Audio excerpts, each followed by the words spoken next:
Oh wow, something's got me going this morning that I needed to share with you. I was in the shower. I tell you, I get my inspiration from the showers, and I got to thinking about mindset. A lot of people underestimate your mindset, and all they can see is, I want to be successful, but they've got the wrong mindset. This is going to be a bit of an aggregation of various sources, but what fundamentally appears to be, the general fact. And I'm going to throw in a bit of 80-20 rule as well. Now, the mindset of poorer people is married in poverty and they are borrowing. They're over maxed out their credit cards, their bills are past due and they're unhappy in their jobs and they're earning generally the lower end of the wage scale. No surprise there. Okay, the middle classes have been brought up in the save mentality. Any spare change they have, they save onto a better day. So they never actually feel that they have optimal lives. They're always something on the horizon. Well, you need to live in the now, people. Now, the richer people, wealthier classes, tend to think in terms of, I am wealthy and I am going to be using other people's money, leveraging my time by using other people's money. It's a mindset thing. So even when they have some failures, as we all do, they go back to the drawing board and say, this is what I want.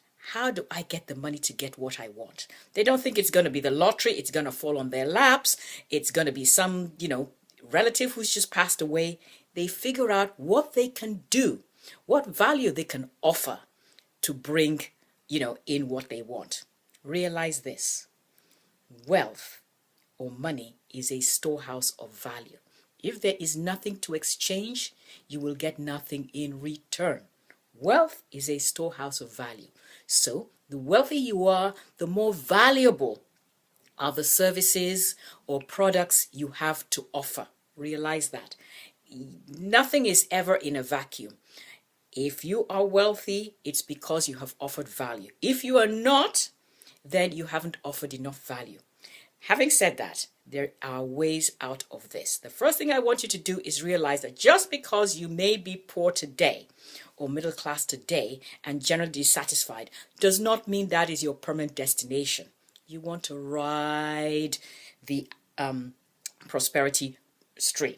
So instead of paddling upstream, struggling with all that effort, just let go of the oars and follow the prosperity stream downstream. It's effortless, but it requires a change in your thinking.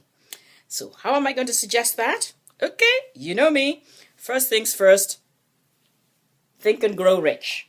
Please, please, please go and get one hard copy, I advise you, and read a passage. It doesn't matter if it's just a chapter, if it's just a phrase, if it's just a paragraph, every day. I suggest the morning, or morning and evening if you can do it. But morning, you want to be set up during the day with good thoughts. The next thing I will suggest is keep a gratitude journal. I may have suggested this in the past, but it bears repeating.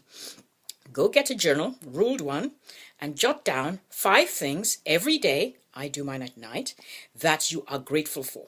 Try not to be repetitive, and it can be anything. Small or large, it doesn't matter. And don't do the negative or the double negative. I am grateful because that did not happen to me. That is not the right way to do it. Turn whatever it is into a positive.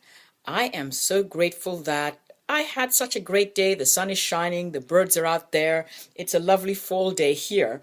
So yes, and that's a fall picture in my background, actually.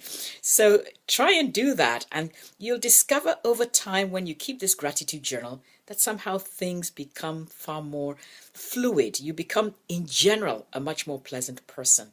So realize that you can always get out of wherever you happen to be if you're not where you want to be. Think about it.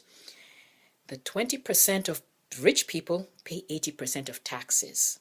So you, if you're not in that wealthy, are subsisting on the earnings of somebody else. Don't begrudge them. When you begrudge them, you've almost guaranteed that you will not be in that ranks. Bless them. And when you get to the point of paying taxes, realize the more taxes you pay, the wealthier you are. On that note, if you haven't already, subscribe to my newsletter, but I wish you the very best and take care.